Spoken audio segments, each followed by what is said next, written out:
Hello everyone, I'm Law of the West, and in this video I'm going to be running through one of the new AI combat missions that can be found exclusively on Hurston called Evict Illegal Occupants. Which from the sound of it really makes me feel like I'm doing the biddings of an evil landlord. And seeming how I'm living in an apartment right now, it makes me feel even more like a traitor to my own kind for doing it. Suck it up, man. It's just a video game. And this mission is a variation based on the one that was shown during CitizenCon. But instead of going out and first looking for a blade to retrieve, this time you just go right to the enemy's base with the intention of eliminating them. I'll just take a couple of seconds and read out the mission description for you. Alright, here we go. In another effort by Hurston Dynamics to create a safer universe, we seek a reliable operator to eliminate the unauthorized encampment at HDSF Breckenridge on Hurston. The facility is filled with terrorists, okay, I don't feel so bad about killing them now, that are living there illegally and must be removed from the premises. You can use any means necessary to achieve this goal. Fair compensation will be transferred upon completion of the contract. Alright, I like the sounds of that. Alright, well, let's get to it.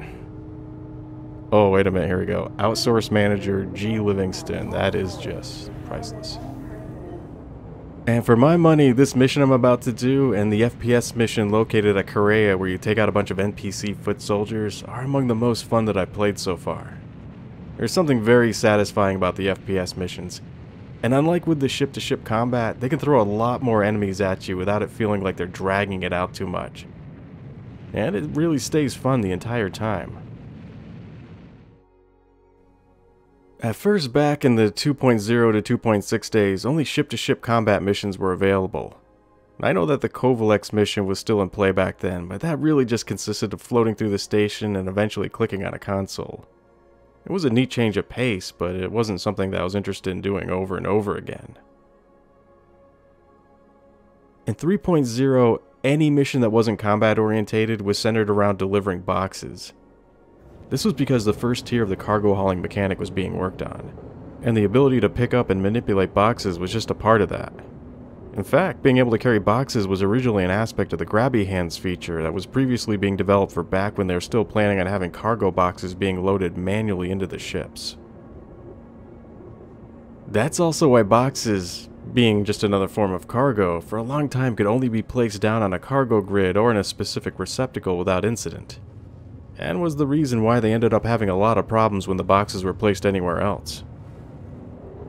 Missions like this, where you go up against AI-run characters, is going to introduce all kinds of new types of combat scenarios for us to enjoy. And if you look at the Squadron 42 roadmap, it's all about expanding out the complexity as to what kinds of actions these NPC characters can perform. This subterranean lair that I'm about to storm also represents the Tier 0 level of, well, for lack of a better term, the Star Citizen equivalent of a dungeon. Or at least a procedural dungeon-like environment, which this game sorely needed. In lore, where I'm going is supposed to be an old shut-down mining facility. The construction of this underground mining facility was a direct result of the procedural layout tool. This allows them to make modular structures like this, and has the capacity to make many other kinds like it. Plus, this tech can be used to create all kinds of different types of underground facilities and more natural-looking elements like caves for us to explore and things like that. In the case of something like ArcCorp, it can be used to create procedurally built structures like the interior of the buildings that are found stretching from horizon line to horizon line across the planet. It's basically a very powerful tool that they can do a lot with. Alright, here's our destination, and they should start opening fire on us any second now. Let's just ease in a little bit. Alright, well, if they're not going to open fire, I'm going to open fire on them.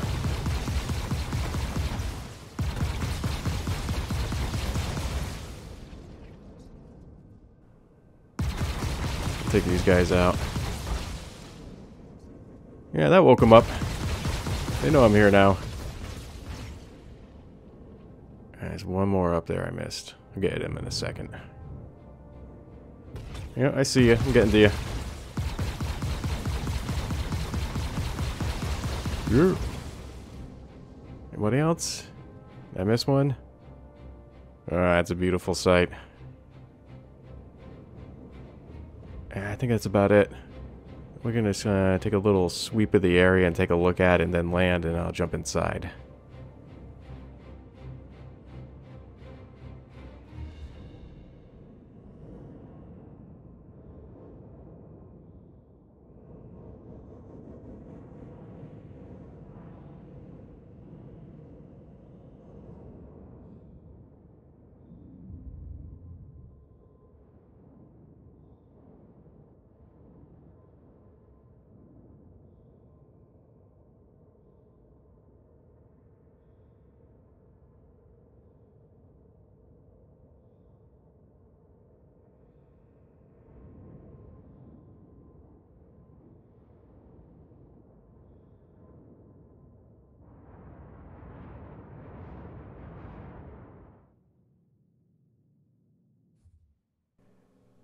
Alright, well, touchdown. Let's get out and knock on the front door, see who says hello.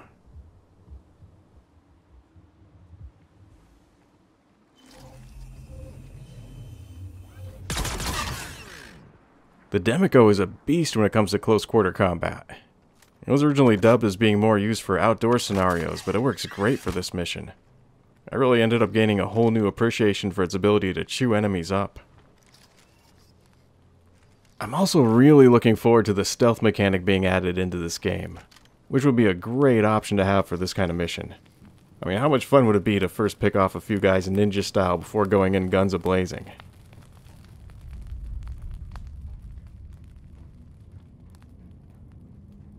Well, this is it. Express elevator to hell. Going down. Okay, so I'm about to breeze through the AI like some kind of futuristic Rambo. But before you go on too much about how bad the AI is, I had already done this mission twice before while attempting to get some footage, and both times they ended up wiping the floor with me. It's all in how you play it. This time I'm going to be exploiting their aggro range by using a longer range weapon to avoid catching their attention. So I'm just going to go through and pick them off one at a time. The last two times I was using a Ravager shotgun, so as soon as I opened fire on one enemy, every other NPC in the level would aggro on me at once and swarm me from all sides. Not this time. Some advice for going on these missions? Bring two weapons. One for close combat, and one for longer range combat. I'm using the Demico as my longer range weapon, but I'm thinking a sniper rifle would be perfect for this as well. Or basically any rifle, really. Also, shotguns are one-hit kills up close, but their damage-dealing abilities quickly become garbage if there's any kind of distance between you and your target. Don't use a shotgun unless you're comfortable with storming the enemy's position so that you can hit them at point-blank range and ensure a kill. It can be risky, but it can also be a lot of fun. Wait, okay, here we go. Hold on. One down. I'm gonna reload hog too. Man, I can't stop.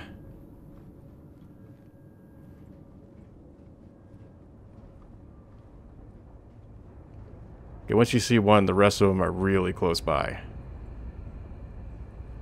Oh, there he is. Scratch him off the list. Yeah, he's down. Oh, there's another guy to the left. Yeah, they're all bunched up there. Ooh, fish in the barrel. Oh, watch him run. Grenades are also my favorite. I love chucking grenades. And I didn't do anything. It blew up, but I was too far away to hear the noise. Oh, not your lucky day.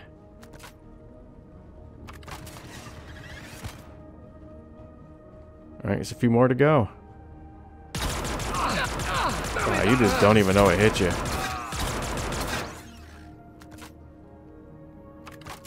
I shot about a half a clip more into that guy than he needed, but yeah, better safe than sorry.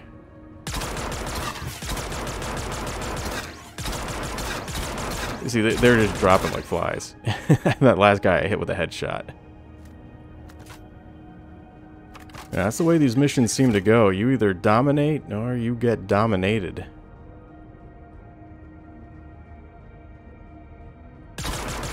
Yeah, just in case. I saw him twitch. And you. I think I just started talking about grenades before I got cut off with the enemy showing up. Grenades are also key since, like as you saw before, enemies have a tendency to bunch up. So a lot of times you can end up catching 3 or more with one well-placed throw, allowing you to take out almost half the enemy forces at once. Really, really handy.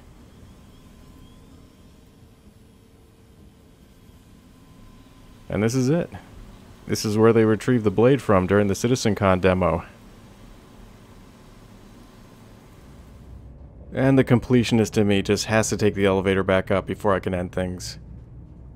And the elevator's already down, so I have no idea what I'm doing there.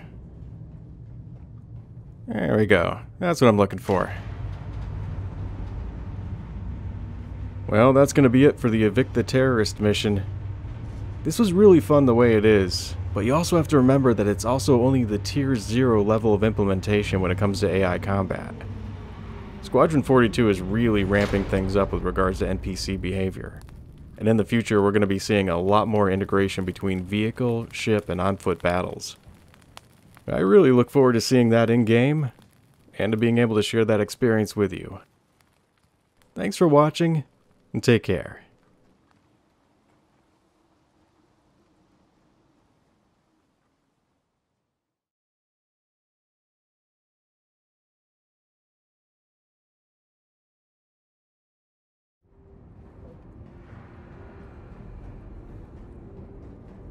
Displacing! Ah! Ah!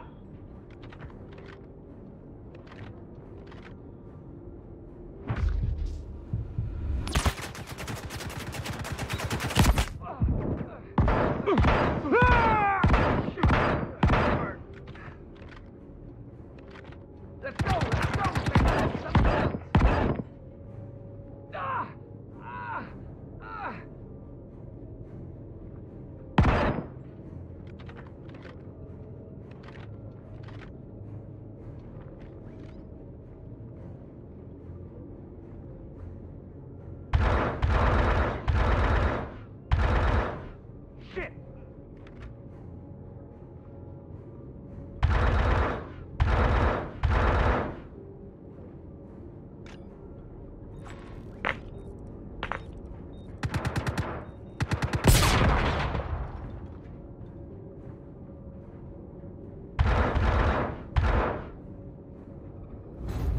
So close. I don't care. I'm still counting that as a technical victory.